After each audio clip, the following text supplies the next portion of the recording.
যাচ্ছে।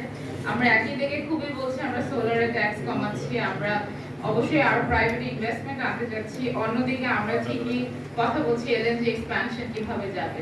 তাহলে আসলে কি আমরা রেডি কিনা সেটা নিয়ে হয়তো মিডিয়ার এখন প্রশ্ন করার আছে।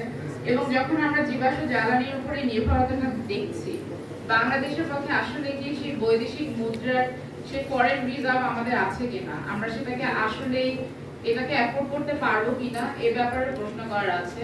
সুতরাং অবশ্যই বাজেটটা আমরা উচ্চাভিলাষী বলছি এবং অবশ্যই আমরা সাধুবাদ জানাচ্ছি, কিন্তু একই ক্ষেত্রে দেখতে হবে শেষ পর্যন্ত এই সাবসিডি বার্ডেন বা এই চাপগুলো আমাদের সাধারণ মানুষের উপরে আসবে, হয়তো আমাদের ট্যাক্স বার্ডেন আরো বাড়বে।